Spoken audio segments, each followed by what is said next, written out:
Hey everyone, you are just joining in the Literary Nook by Ferry and here's Ferry. Let's start our today's topic, but before going further, don't forget to subscribe my channel, like the videos and share if you find it valuable. So today I'm going to discuss about the 18th century drama. The dramatic literature of 18th century was not of a high order. In fact, there was a gradual deterioration and during the last quarter of the century, drama was moving towards its lowest ebb. One of the reasons of the decline of drama during the 18th century was the Licensing Act of 1737, which curtailed the freedom of expression of dramatists. The result was that of a number of writers like Fielding, who could make their marks as dramatists, left the theatre and turned towards the novel. Moreover, the new commercial middle classes which were coming into prominence imposed their own dull and stupid views on the themes that would be acceptable to the theatre. Naturally, this was not liked by the first rate writers who wanted to write independently. In the field of tragedy, two opposing traditions, romantic and classical, exercised their influence on the dramatist. The romantic tradition was the Elizabethan way of writing tragedy. Those who followed this tradition made use of intricate plots and admitted horror and violence on the open stage.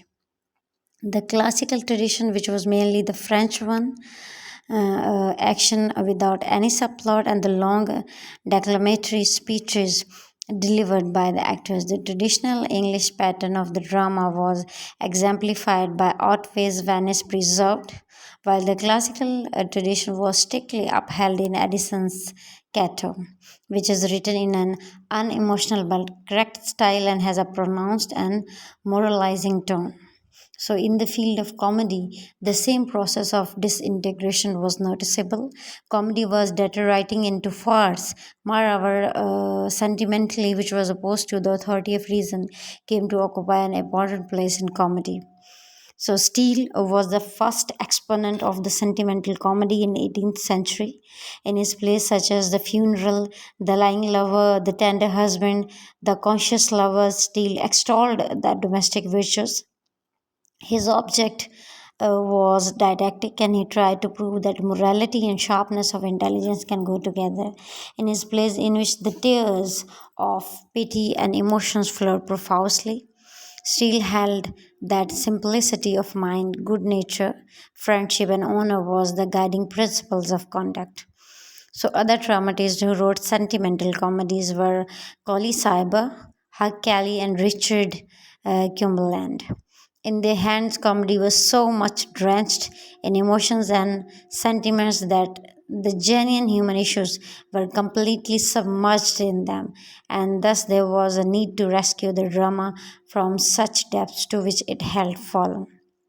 So, the two great dramatists of the 18th century who led the revolt against sentimental comedy were Oliver Goldsmith and Richard Sheridan.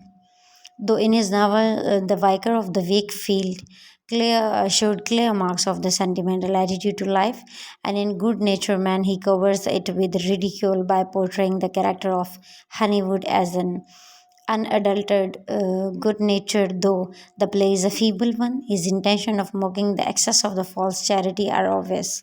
And his next play is She Stoops to Conquer, which is his masterpiece and was an immediate success. So the play moves naturally in a homely atmosphere full of genuine humor which provokes unrestrained laughter. Richard Brinsley Sheridan is best known for his two comedies, The Rivals and The School for Scandals. Sheridan brought back the brilliance of the witty and the elegant. Restoration comedy purged of its impurities and narrowness. He created instead a more genial and romantic atmosphere associated with the comedies of Shakespeare.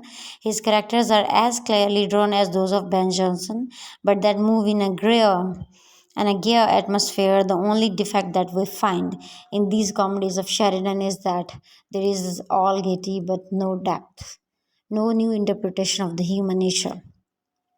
So the intrigue in the rivals, though not originally skillfully conducted, the audience heartily laughed at humors of Mrs. Malaprops, Sir Anthony and the Bob acts in the School of the Scandal or School for the Scandal. Sheridan showed himself as a mature dramatist.